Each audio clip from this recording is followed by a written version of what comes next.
like thought I was going to be facilitating this call about all the stuff I already knew. I don't even know half of this stuff. Agent 101.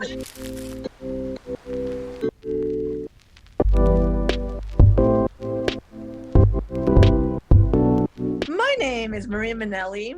I've been an agent for 30 years now. I started in the male modeling business back in 1989, and then I went on to open my agency in 2001. I'm Tabitha. I am newly an agent, but I do have a background in casting. I worked with a company called Cast Partner for 2 years. I worked directly with producers. I worked directly with clients themselves or ad agencies to kind of cast the talent. So I would reach out to Maria for her models. I had like a more 360-degree view of a project, and now we're here. As an agent, how do you find talent, and what do you think is the best way for people to get scouted? Instagram is a great venue right now. That's what we're looking at a lot. I find people on the beach. I find people at the market and places like that as well. Really? But I think, oh yeah, many times, everywhere. So it's like, look at this person I found at the grocery store yesterday. Oh my God. A lot of the times I love when they come through a friend and it's word of mouth, but it seems like all the people that we do take on have something to do with somebody in our agency. You guys are there's so much to you, you know, that there's, you guys are models and you're beautiful, but you have something going on as well, you know, and that's what we always look for as well. And there's no age gap anymore. Before they used to say women, girls, 23, 24, you're done. Bye-bye. Nope, not anymore. More people live in their 30s now, I feel. Yeah, but before it was like they start you off in your 14s and 15s, the high fashion, you know, when you're just perfect and not one line on your face. And then the minute you're 23, you're done. No. That's literally what that's what I always thought. And like, I, you know, have been doing this here and there since I was a teenager, but I didn't sign to my first actual agent until I was 25. Yeah. So I was just like, wow, this happened at a time that everybody told me my career was already going to be over. I love that it's so open and inclusive now. I think Instagram, from an agency standpoint, is the easiest way to find someone. Take on those little projects that hit you up. If it's a photographer that wants to just like do a test shoot, because then they'll tag you in pictures, and then, you know, as agents look or as casting directors look, you know, they find you like through different channels. I think other than that, it is kind of like referrals. That's a very traditional way to find anything, right? All who you know, just like any job. Yeah. Just like old school networking. When you find a model, do you think that portfolios and digitals are important? Do you look at their work history? In my opinion, I think we look at everything. We look at people's Instagram. That includes what they post, what they're tagged in. If they have professional photos, that's great. But a lot of the times people just send us digitals that they had someone else take. Like you sent me digitals that like you took yourself, or like, you know, I think a good selfie goes a long way because it's you like natural in your own kind of element versus like someone throwing a bunch of weird makeup on you and like calling it a test shoot, which is like not the vibe, at least that we're going for. Yeah. So kind of like the old school almost. The old school portfolio is going away, which is why we kind of changed our website too, to focus more on people's like actual photos that they take of themselves and some of their past work. Only that like works with the person's vibe. It's all about like the person. I feel like that's something that, you know, sometimes hinders people from going forward with it. They're like, oh, I don't have like professional headshots, or I don't have a portfolio to submit to an agent. I was literally going to agents' websites and like submitting my digitals on there, and I never heard anything back until like, you know, I just started putting my stuff out there. I think people think that that traditional way of getting an agent is like the only way to do it. I think if people really just like want to do this professionally, if they really just take it into their own hands and like put their work out there, like that's kind of what will attract people to work with them. It's hard. Like, we get submissions every day, tons of them. Sometimes we don't even have time to go through all the emails. So even like a DM, well, with us, because we're a little smaller, like we check our DMs like all the time, but we don't necessarily go through like all the submissions that we get. So I think DMing is really effective, or like we said, like the referrals. But it doesn't really like, you don't really need a portfolio. Those iPhones Those days are over. Have like the best camera on them. Like, go to the beach with your friends and do a little photo shoot, and then like go against a wall and just take a picture of yourself. Right, I was gonna say, can you give some tips for like what some good digitals would be? Yes, just straight on, face, 3/4, side, and a smile. That's it. 4 good pictures. Yeah, and like very little makeup, like hair in its natural texture. Yep. In an outfit that you'll normally wear, not like, as Maria likes to say, a short, tight black dress and heels. Like, no, it's not big anymore. Like, just look normal and pretty. Fresh, clean, and natural. Yeah. No eyeliner, no eyeshadow. Clean. The way that I've always imagined it in my head is that, like, if I'm submitting myself for whatever, like, I just want to be a blank canvas, because the brand or whoever is going to put me into whatever they want me to be. So I just need to be like, show them what they're working with, and then because they have to imagine their stuff like on you, whether it be makeup, clothing, a product. They have to imagine like you being part of their brand. Not too many things to distract from you, you know, just want a clean canvas, like you said. These are all terms that like I literally didn't know until I started getting booked for things. Would you guys mind explaining what an open contract is, what an exclusive contract is, and like what is? An exclusive contract means that you work exclusively with one agent. We are in charge of you exclusively for print, for example. So like you work exclusively for us in the LA region or nationally, because right now you don't have a New York agent. An open contract is like, we'll take care of you for print, but you're allowed to have another print agent as well. Mother agency is pretty much like, we're your mother everywhere. Because we're your mother agent, let's say you want to go to New York and get an agent in New York, we can help facilitate you getting a contract with someone in New York. We kind of hold your main chart. So like we take priority. If we have a job for you in LA, it's like the first option job. Right. And then also like they have to clear everything with us before you book with them. So we kind of like look out for you as your mom.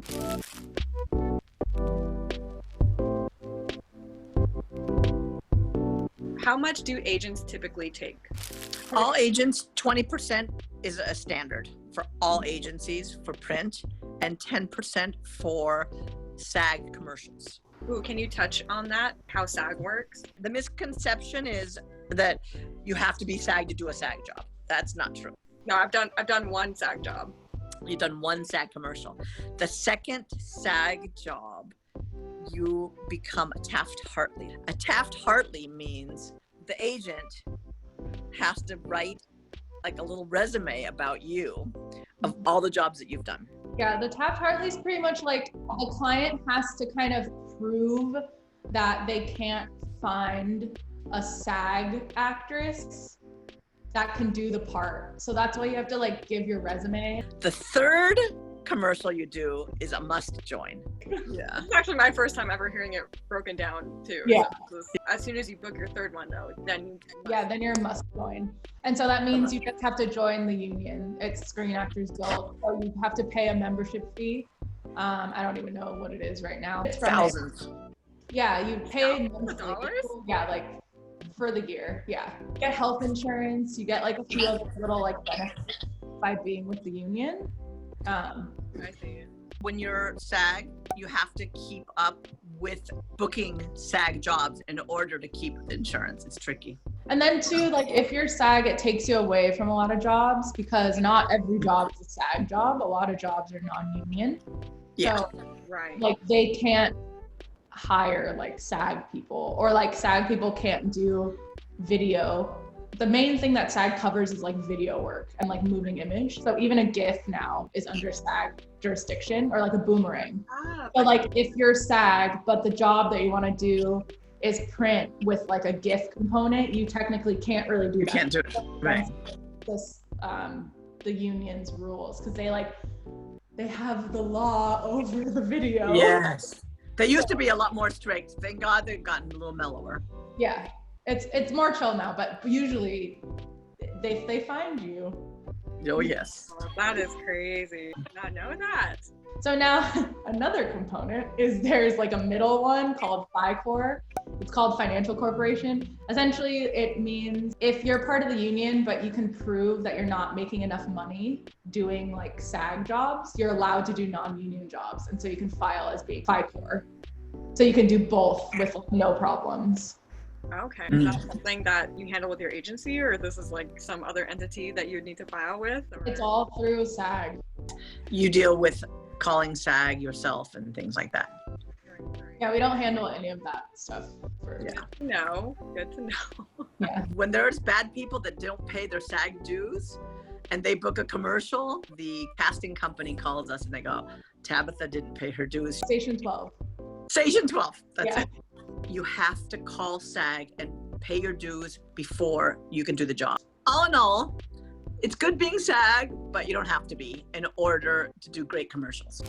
I was wondering if you could walk me through what the most traditional booking process was. Let's just start with auditions. Okay. What are some best practices? I mean, going on an audition, you usually go to either the brand directly or the casting director's studio. Now, thanks to COVID, self-tapes have been way more of a thing. So now it's like you go to an audition or you submit a self-tape. And then after the client reviews that, they either have a callback or they don't. Not every job has a callback. It just kind of depends on the job. Sometimes you don't even have to go to a casting at all. You've had a direct booking, right, Heaven? Oh, yeah. Yeah, even just this last one with Bird. The last That one Well, was the like, fun one, you know, certain times if you have enough pictures and it's just exact what they're looking for, they'll go for that, you know. Yeah. Sometimes you have 2 callbacks.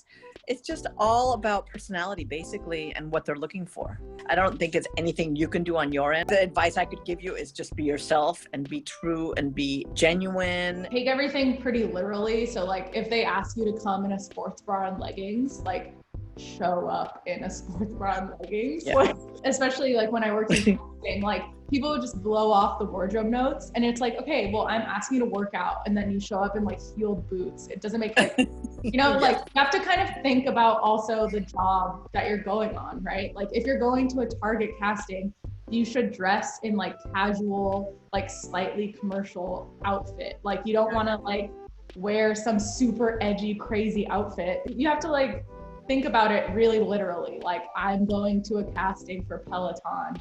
They're probably going to make me work out. They probably want to see my body. Think about it like literally. You have to find balance between like being fully yourself, but also in the context of whatever the job is going to be. And if you don't know, like when in doubt, just default to your normal jeans and a cute top and like basic shoes, because then you just look the most like normal and clean and natural. You go to like a callback or like you go to the audition, let's say, then the client reaches out if they like you and they ask us to put you on hold or give them an option. Right. That's the way of saying it. So you like Maria was saying, we gave a job a first option and then they had another job come in. So that was like the second option. So that means like if the first one doesn't book you, then you still have another one holding. You still have another one. Yeah. Yeah. Or if the second option wants to book you, then you can challenge the other client for like a day, which happens pretty frequently. So that's what being on option or on hold means. As agents, we always look out for you to see what's better for you. And that's when we ask you, like, we always triple check with everyone. Signs of a good agent.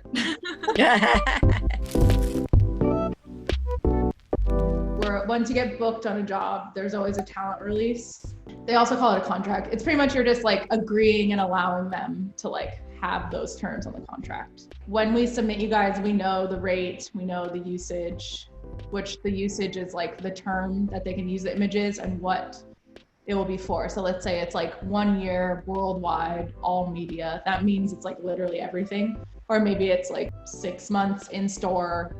So on the talent release, it will outline all that information. And the main thing is about the usage. It's about what they're going to be using the pictures for. It's not about the time. Like sometimes they go, oh, it's only a half day. It's 3 hours. Well, it could be those 3 hours, but they could use it worldwide. For like 5 years or 10 years. Yeah. No, and right? so they could say, oh, it's only a 2-hour shoot.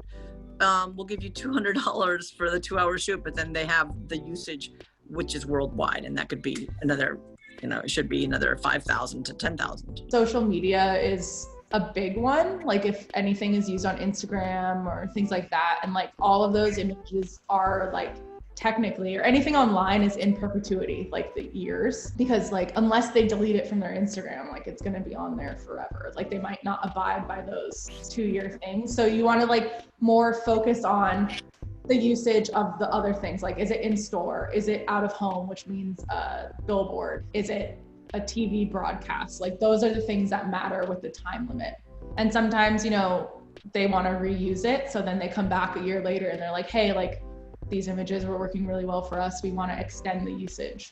So then we get to negotiate for you like a second year. What would you say the average is as far as rates and usage goes? But I feel like it's hard to put a number on it because it depends on the brand, it depends on the model, it depends on like what exactly they're using it for. Like, yeah, like 1 year of digital usage, it's like 1,500 sounds good. Like, you know, that's like that's like a good amount for 1 year of usage when it's just digital, which digital includes like social media, anything on their website, like digital emails, things like that. But it really just depends.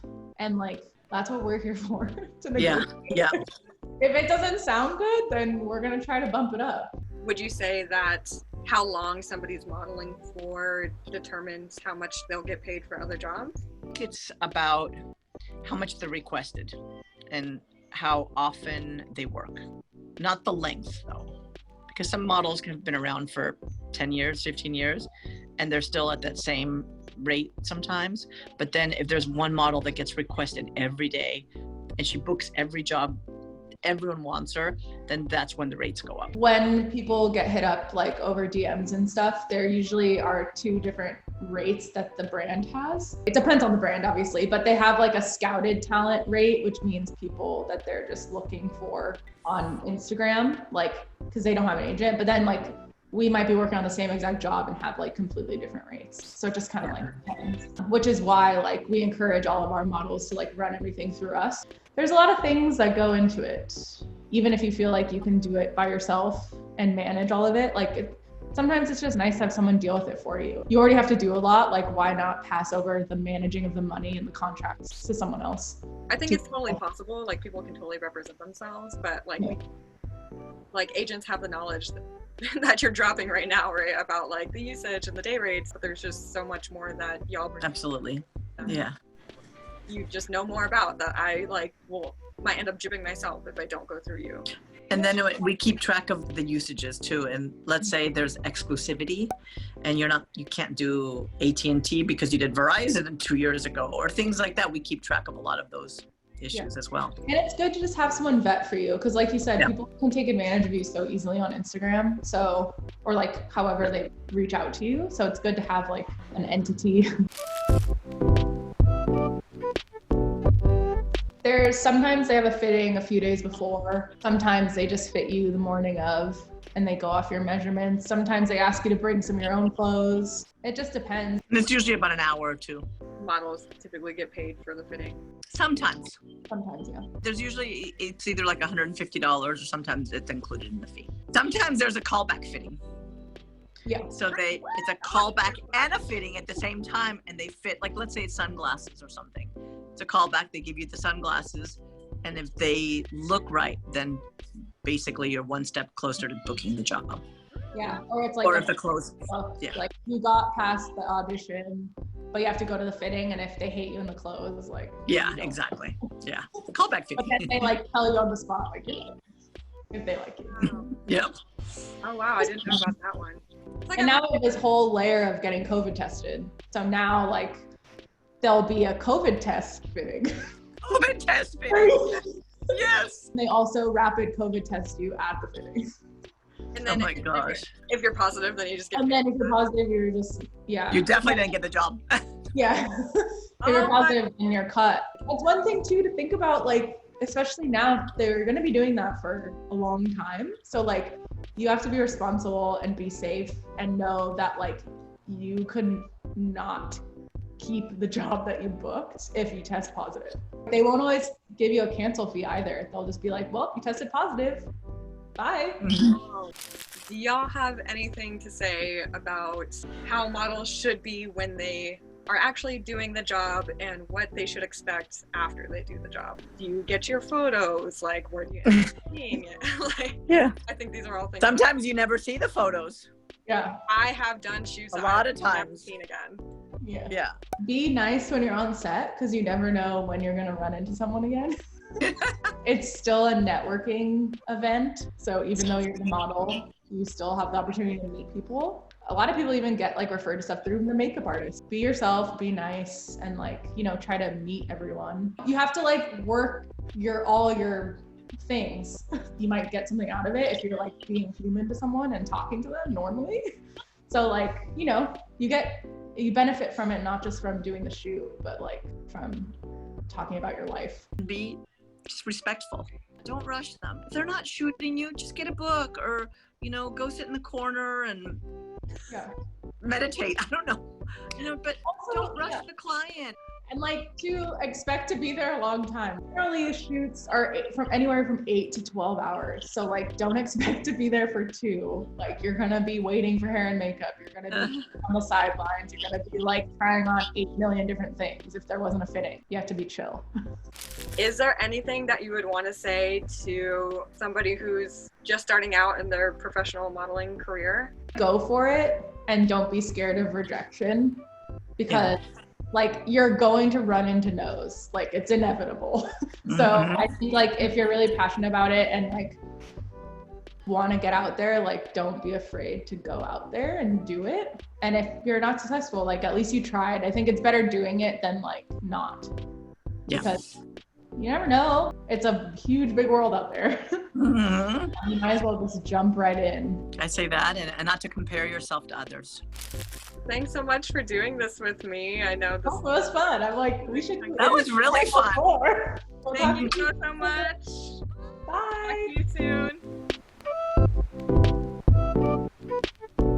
If you're not already, please give me a like, a subscribe, a little comment down below. If there's anything about the modeling realm that you're interested in knowing more about, I'd be so happy to share that with you. I'm such a big believer in people going after whatever they want to do in their life. So I hope that information helped give some clarity and give some information on how you can get started or navigate your career that you're already pursuing. Thank you again for visiting my channel, and I hope to see you all again soon.